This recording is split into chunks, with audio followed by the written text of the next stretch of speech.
Hello everyone. My name is Tsepo Mushabane and I hope you're having a wonderful Heritage Month and you're looking forward to the festive season as much as I am. I'm going to be sharing with you briefly on a world religion that I've been learning about for quite some time now as part of my world religion presentation assignment. And this religion is called Jainism.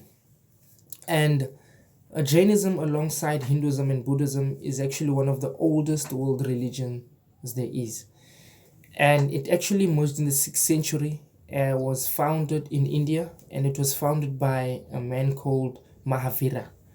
And Mahavira is actually considered by the Jains as they are called, to be one of their 24 elders, as we would call, or Jains would call them Titankaras or Jinas. This is an image of the 24 or Titankaras, as they are known by the Jains. And Jainism isn't actually a major religion as compared to our Christianity, Buddhism, Hinduism, Islam, but it's actually interesting noting their strict adherence to their core beliefs and principles.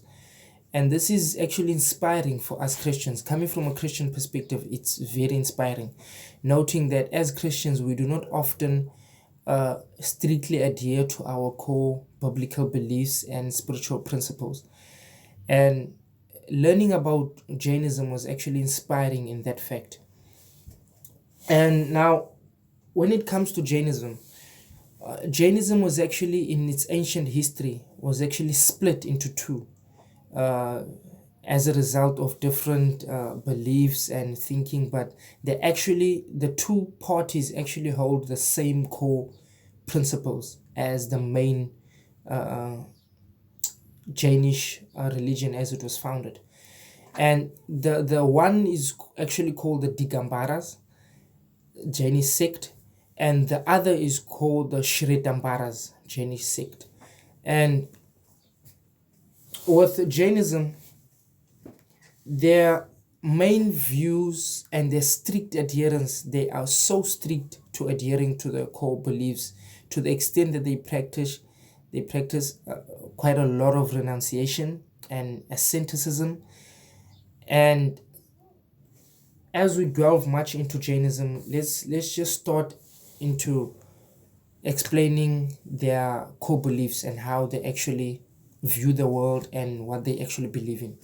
Now, with Jains, they do not actually believe or worship a creator god or recognize a god or a living god, but Jains actually worship, as we spoke before, there are 24 Titankaras, or what we would know as elders.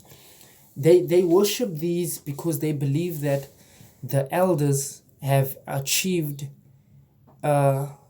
spiritual liberation, or moksha, as they would call, or what we would call heaven.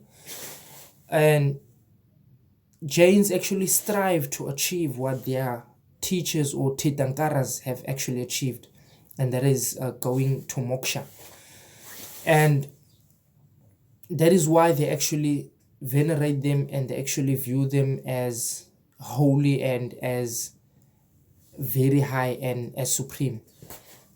And Jains, as similar to your Buddhism and other ancient religions, actually believe in the system of karma, but differently to Buddhism.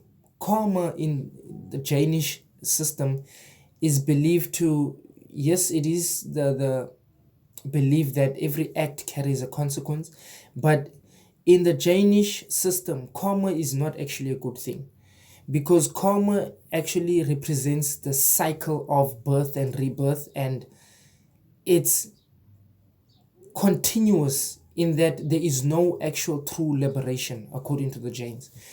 And in order to achieve this true liberation, Jains actually believe in what they would call the three jewels. The three jewels is known as right knowing, and right faith, and right behavior.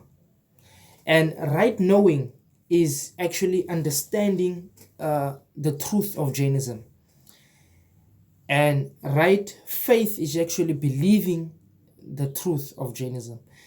And right behavior is actually using your faith and knowledge in a good and harmless life. So the Jains believe that the only way to achieve their ultimate goal or purpose, which is moksha, heaven as we would call it, is believing and actually submitting to these three jewels. We would actually delve much deeper into how to actually achieve these three jewels in Jainish religion. And but before we get to that, let's just have a look at how authentic Jains can actually be. Most people or most modern cultures actually mocked the Jains in this regard, because Jainism has actually received a lot of modern criticism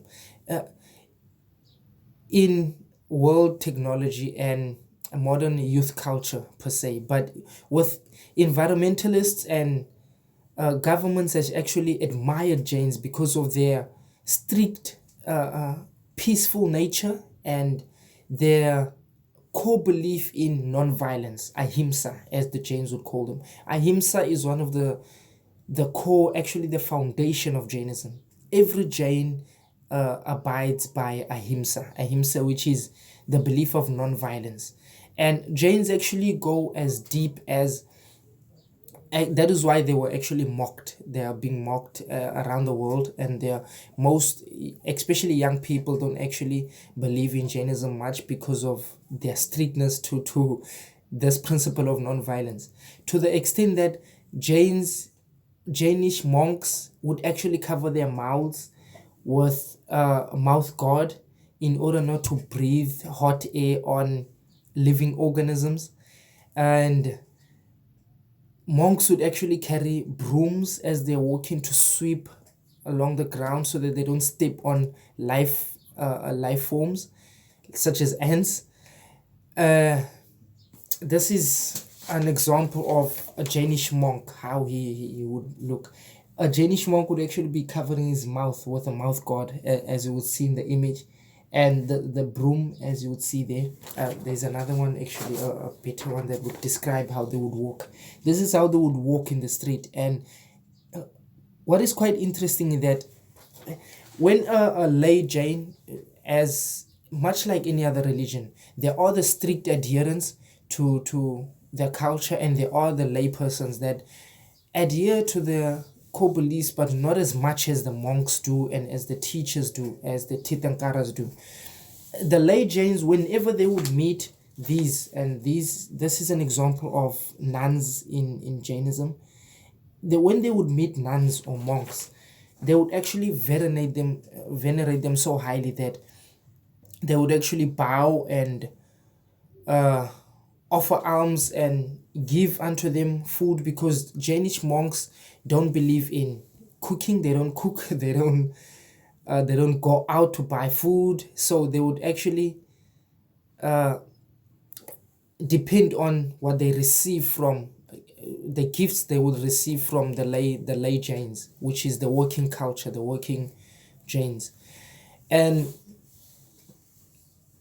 as Jainism developed, it didn't grow to the extent that most Jains thought it would, as much as other cultures grow, because the strictness it actually goes both ways, because strictness into the Jainish culture can actually be seen in a positive light as far as the Jains are concerned, but can also be seen in a negative light as far as the rest of the world is concerned, because as time goes on and the world develops and technology creeps in and modern culture takes over, certain things that the Jains believe in, they are actually stuck between a rock and a hard place, to the extent that they cannot, for example, when it comes to their belief in non-violence, of not stepping onto life forms and not actually taking a bath, because they believe that them using water would actually harm life within water. It, it's coming under criticism to the modern world because people view them as, how can I join a religion whereby I will not be bathing, or I will not be staying clean, or I would not be wearing clothes, or stuff like that. So this is why Jainism has been criticized over the years, but has been viewed by environmentalists as well as governments as being a good religion, and as being a peaceful and non-violent religion, which is actually a good thing when you come to think of it in a deeper sense. And Jains believe in core 5 principles or values, as we would call them. And the major one of these, as we mentioned, is ahimsa. Ahimsa is the belief in non-violence. Jains are non-violent at all. They believe in non-violence. They believe, to the extent that they believe every living being cannot be harmed. We are living in coexistence with all living organisms. As opposed to the Christian perspective of the world was created for our dwelling and our sake, so that we can inhabit it and we can benefit from it. Jains actually believe that we are in coexistence with nature, with plants, fauna, flora, with every living organism. This is why they are receiving much recognition from the environmental world. And secondly is, there is ahimsa, which is the first of the 5 vows, or the 5th core beliefs of Jainism. Ahimsa, non-violence, as we said. And secondly is sakya. Sakya is truthfulness. Now these 5 vows are much like what we would know as the 10 commandments in Christianity. Sakya is truthfulness. They believe that you should always be telling the truth. Something that I hope everyone, whether Christian or not, is living by. And thirdly is asteya. Asteya is not stealing. They believe that one should receive what he's been given or she's been given, and you should not take something that has not been given to you. And fourthly is Brahmacharya.